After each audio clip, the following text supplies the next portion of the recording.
The turning point for U.S. climate policy is in our hands now. Today marks a significant occasion, the third anniversary of the Inflation Reduction Act, or IRA, a revolutionary piece of legislation that might have reshaped our climate future if it hadn't been cast aside, almost as if it never existed. Despite being a patchwork of initiatives whisked away from President Biden's more extensive Build Back Better proposal, the IRA stands as the most significant climate investment we have ever witnessed in the United States. It sparked a remarkable wave of investment, surpassing $360 billion towards energy and manufacturing sectors, with high hopes of installing over 155 gigawatts of new solar and wind energy by the year 2030. Yet it appears that Republicans have unleashed their destructive agenda on this crucial advancement. The circumstances couldn't be worse, not only for the environment, but also for our essential energy infrastructure. In a critical moment, when the energy sector needs $1.4 trillion in updates by 2030 to balance the soaring energy demand and increasingly unpredictable weather patterns, Republicans have chosen to deliver a definitive blow of tariffs and tax increases. This reckless move undermines the industrial foundation necessary to sustain these investments while prolonging the retirement age of our power generation assets. Across the nation, except for states like Texas and California, our old electricity infrastructure seems poised for a breakdown. With an alarming rise in energy demand looming, regulated utilities are requesting a staggering $29 billion in rate hikes, primarily in the western and southern regions. In response, the Department of Energy has mandated the postponement of coal and oil power plants' retirements to brace for the summer's peak energy demands. Meanwhile, capacity market prices in two major grids, PJM and MISO, have reached unprecedented heights, an urgent cry for new supply that is increasingly unlikely to arrive swiftly or affordably. Just 2 months ago, a sudden shutdown of a nuclear reactor in a constrained section of Louisiana's energy grid resulted in a blackout affecting 100,000 residents during a sweltering Memorial Day weekend, leaving them without air conditioning or refrigeration. All of these developments present an opportunity for Democrats to galvanize public support decisively in favor of renewed climate initiatives.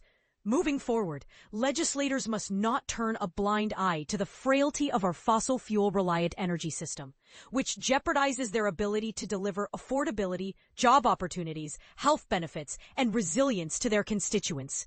In light of our recent setbacks, it's imperative to demand a robust energy and climate policy. So what would a second attempt at a clean investment program by Democrats look like?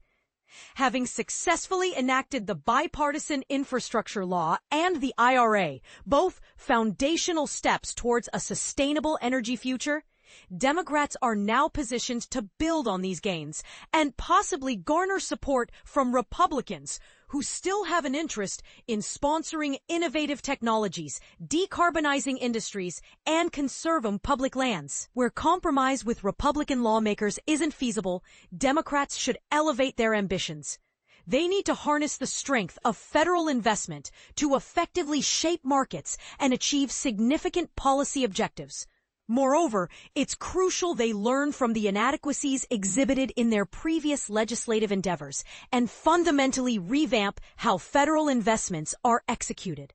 The way forward should start with a detailed assessment of unmet goals from prior attempts and then commit to fulfilling those voids. Both IRA and BIL represented transformative initiatives aimed at market engagement. They established a foundation for deploying promising clean energy technologies, such as next-generation geothermal and advanced nuclear energy, in addition to vital updates to our power grids and supply chains, including long-distance transmission lines and essential minerals processing. However, it's important to note that the IRA and BIL did not serve as exhaustive climate strategies. While they set up cost-share programs aimed at enhancing infrastructure resilience, they fell short in fortifying municipal bond markets. These markets are crucial for state and local governments seeking to make long-term investments in climate resilience and adaptation. Although there were penalties for methane emissions, a cohesive or enforceable strategy for phasing out fossil fuel infrastructure was conspicuously absent.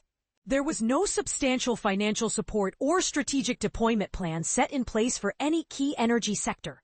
Moreover, the overarching vision from Biden's Build Back Better initiative, which aimed to ease living costs for Americans, was diminished, an unfortunate move that, in hindsight, appears misguided, especially considering voters' current financial concerns. It's essential to approach criticism of Bill and IRA thoughtfully, acknowledging that they were judged for ambitions they didn't set for themselves. However, when holding them accountable for the goals they indeed pursued, it becomes clear that they only achieved partial success.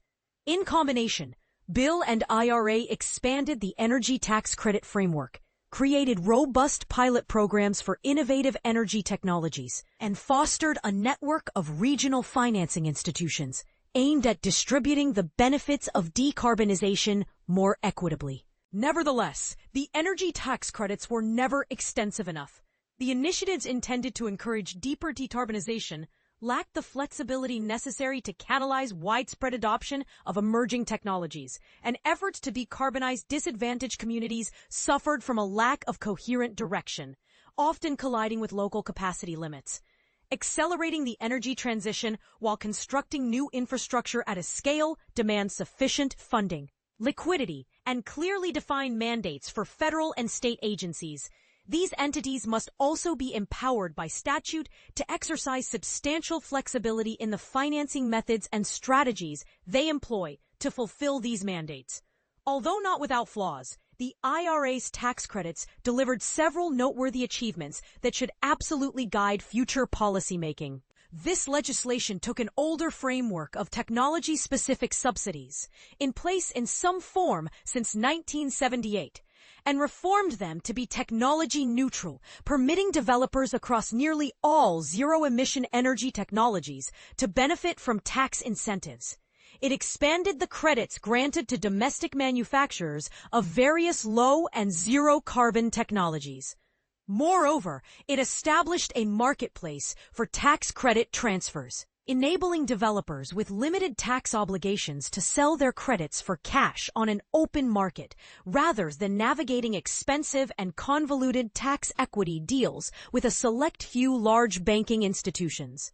Additionally, it allowed tax-exempt entities to access certain credits directly, thereby broadening the spectrum of potential beneficiaries. Most notably, many of these tax incentives remained uncapped, creating a bottomless mimosa effect for developers, leading to over $321 billion in investments in clean energy and manufacturing, resulting in the establishment of more than 2,000 new facilities nationwide. However, it is also critical to acknowledge that the IRA did not create a perfectly level playing field among developers or technology types. For instance, developers in energy transmission, grid transformers, and electric rail found themselves excluded from these credits. Tax-exempt public and nonprofit developers, ranging from large organizations like the New York Power Authority to smaller local churches, were barred from capitalizing on depreciation benefits or participating in the transfer market. Moreover, certain credits remained capped, placing the onus on developers to apply and hope for favorable outcomes. Yet even while recognizing these shortcomings, financial institutions like Goldman Sachs indicated as early as 2023 that the IRA would likely stimulate over $3 trillion in investment by 2033, despite these flaws, which legislative fixes could readily address. Unfortunately, the GOP has dismantled much of this structure, deficiencies and all, replacing it with a convoluted tangle of regulations. The energy tax credits are now once again technology-focused, leaving solar and wind developers with a ticking clock to initiate projects and claim available credits. Just yesterday, the criteria for what constitutes starting a project became more complex. Even the clean, firm energy technologies such as nuclear and geothermal, which can still claim credits until 2032, find themselves under threat due to new foreign entity of concern stipulations that require developers to limit reliance on Chinese suppliers and investment, compelling them to meticulously map their supply chains under unprecedented scrutiny.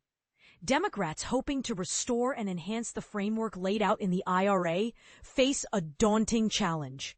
All technology manufacturers and developers striving for zero-emission energy production should be positioned to access and utilize federal support without regard to their tax status or the cumbersome processes imposed by competitive application procedures. Goldman Sachs' $3 trillion forecast now represents a lower threshold of potential investment. For example, a tax credit aimed at transmission investments initially proposed in Build Back Better but excluded from the IRA could have prompted over $15 billion in investment and bolstered the viability of all other energy initiatives. To the extent that tax credits advance industrial capacity and institutional backing for decarbonization, future policymaking should maximize both their scope and uptake. However, tax credits alone cannot serve as the sole answer for decarbonization. Typically dispersed only upon project completion, they don't replace the level of upfront financing required by project developers, particularly those working with emerging technologies to bring their projects to fruition. Private investors find comfort in established technologies like solar, batteries, and onshore wind because these are projects that can be completed, earn tax credits, and generate grid revenues on a predictable timeline. In contrast, novel investments like new nuclear reactors, geothermal, hydrogen, green steel, and carbon capture remain too daunting due to uncertain development pathways, rendering them challenging or impossible for investors to back. This underscores why BIL and IRA introduced robust programs funded with tens of billions of dollars to finance the deployment of emerging clean technologies and disrupt this cycle of uncertainty. Notably, the Office of Clean Energy Demonstrations, OCED, and the Loan Programs Office, LPO, were both authorized to substantially support the testing, commercialization, and conversion of burgeoning technologies, while also reshaping entire electrical grids. With over $27 billion in appropriations, OCED established hubs for developing hydrogen and carbon capture projects nationwide, while funding numerous advanced steel and iron decarbonization initiatives. Meanwhile, endowed by BIL and IRA with total credit subsidies of over $15 billion and considerable loan authority exceeding $300 billion, LPO pursued massive investments across a range of innovative technology sectors, including energy storage, sustainable aviation fuels, virtual power plants, electric vehicle charging, and bioenergy. By the end of 2024, LPO had over 200 loan applications pending. However, the GOP has effectively halted years of progress by rescinding OCED's unobligated funding, ambiguously modifying LPO's lending authority, while also withdrawing most of their unobligated credit subsidy and terminating conditional commitments worth billions of dollars. Consequently, LPO has suffered significant staff reductions, while the administration stifles any new commitments. The confluence of restrictive foreign entity of concern regulations alongside halted federal financing channels could severely stifle the growth and commercialization of nuclear energy, which has recently found favor in Republican energy plans. If these offices once acted as vessels for decarbonization, they now require a renewed vigor to ignite their momentum. Moreover, LPO holds a specific authority to finance non-innovative clean energy projects backed by state governments, including renewable portfolios or regional battery manufacturing clusters, although it has never tapped into that potential. While OCED and LPO can provide developers with a measure of upfront funding, LPO faces challenges in providing construction loans or securing cash flows to protect investors. These limitations hinder ambitious borrowers. particularly those working with unproven technologies, and can intimidate private lenders in infrastructure, many of whom are hesitant about construction risks. The Department of Energy can play a pivotal role in bridging this valley of death by employing broader market-shaping powers. They should adopt a more assertive approach to providing demand-side support for developers by offering stable offtake agreements, positioning themselves as reliable suppliers to downstream clients, similar to dealers in traditional markets. Indeed, the DOE has already applied this model in supporting struggling hydrogen hubs through OCED. Such public dealership methods are neither novel nor revolutionary. For instance, the Federal Reserve backed the municipal bond market during the pandemic, while Climate United's innovative EV trucking purchase lease scheme in California exemplifies public entities addressing mismatches in supply and demand to align markets with public interests. While BIL and IRA designed pathways for developing and deploying energy technologies, they also established initiatives aimed at distributing the benefits of decarbonization fairly. Two notable programs, Energy Community Bonus Credits from the IRA and Biden's Justice 40 initiative, aimed at directing 40% of federal funds toward underprivileged and rural communities, perfectly illustrate the administration's regional focus on industrial and economic development. The Biden administration actively encouraged disadvantaged communities, local authorities, schools, nonprofits, and tribal nations to spearhead their clean energy projects, assisted by the IRA's direct pay mechanism, which enabled tax-exempt entities to secure subsidies, leveraging available local decarbonization programs within BIL and IRA. The Greenhouse Gas Reduction Fund, GGRF, arguably the most vital of these programs, epitomizes both the triumphs and challenges of the Biden administration's regional-focused industrial strategy. Managed by the EPA, GGRF allocated $27 billion to disadvantaged communities for financing initiatives in rooftop solar, zero-emissions transportation, and net-zero housing, divided into three thematic categories. $7 billion designated for the Solar for All program, specifically for rooftop solar. $14 billion for the National Clean Investment Fund, aimed at supporting clean energy finance projects in disadvantaged areas, and $6 billion geared towards local and regional technical assistance providers. The fund's structure cascades down further, such that Solar for All selected 60 national recipients through a competitive application process, while the fund's $14 billion was apportioned among three coalitions, each composed of various lending institutions. Individual coalitions intended to extend financing for energy projects, including green banks, impact investors, and nonprofits, which subsequently designated much of their funding to local and state partners. This complex funding structure aimed to empower local communities to self-finance projects. However, a lack of coordination among partners and subrecipients muddled efforts on how to effectively utilize these resources, often resulting in a trickle of pre-development and technical assistance grants, imposing the expectation that local organizations establish their finance and project planning capacities while utilizing limited, one-time funding leads to duplicative and inefficient approaches, complicating GGRF's own stated objective of mobilizing private capital through consistently monitored decarbonization markets and inadvertently delaying the progression towards emissions reduction. Additionally, the program's convoluted design made it susceptible to scrutiny and legal challenges, as evidenced by EPA Administrator Lee Zeldin's attempts to halt its activities through the courts. Pandemic-era propositions for establishing a national investment authority, alongside legislative attempts at forming a national green bank, precursors to GGRF, starkly contrast the current approach, emphasizing the advantages of economies of scale in public funding. Larger financial entities engaged in clean energy project deployment can easily assemble project portfolios for co-investing, interact beneficially with utility companies, optimize debt procurement in municipal bond markets, and cultivate alliances with reliable private developers for project contracts.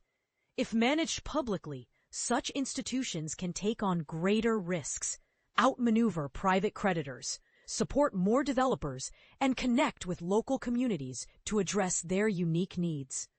Should policymakers be granted another opportunity to establish a national green bank system? It's essential they avoid the intricate and fractal methodology typified by GGRF.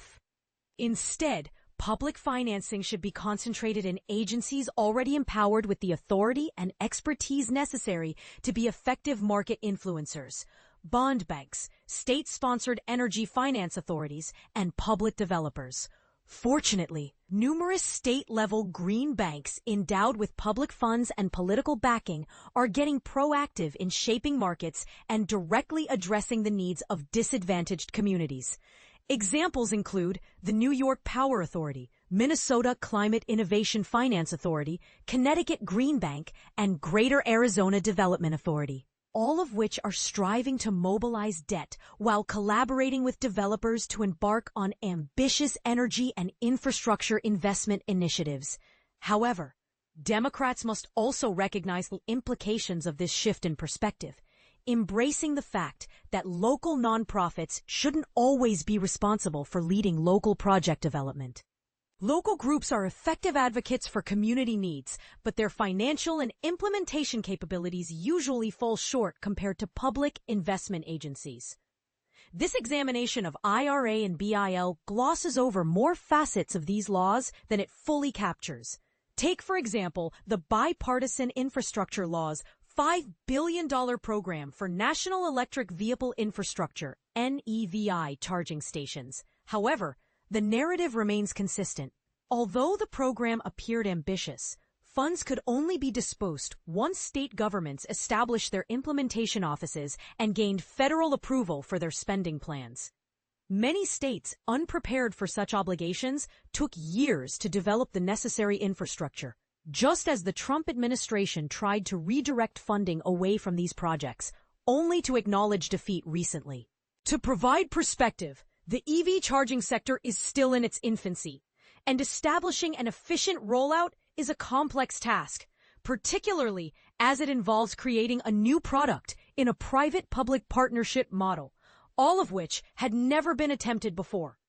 Ultimately, surpassing the groundwork established by Bill and IRA to ensure an energy policy that alleviates residents' living costs while driving a transition away from fossil fuels toward future technologies is an ambition Democrats should wholeheartedly pursue.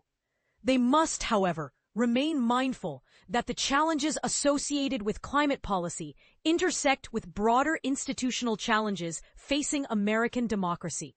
The Senate filibuster hinders either major political party from comprehensively restructuring federal systems, agencies, and regulations swiftly and efficiently to better serve the American populace. Consequently, both parties become reliant upon budget reconciliation, often to their detriment. The intricate design of programs like GGRF is a direct result of reconciliation's constraints, which prohibited Congress from crafting a singular green bank organization with explicit directives. The offshoots of such plans did not request the complicated framework handed down to them. There are still numerous issues that budget reconciliation will fail to address, which include the century-old American utility system, the regulatory labyrinth of U.S. electricity markets, and the land use and permitting regulations that stifle project advancement and grid connectivity. Things may worsen, too, as judges and Supreme Court justices appointed by Trump increasingly reject attempts by federal agencies and state governments striving to regulate fossil fuel infrastructure. The legal landscape could become a hindrance against responsible energy system management. Thus, Democrats, much like clean energy developers, are not approaching this investigation on equal footing. While out of federal power, Democrats should channel ambitious climate initiative strategies at the state level. States possess ample authority to generate financing and establish capabilities for large-scale infrastructure projects, but may need to act quickly to counter the diminishing federal support.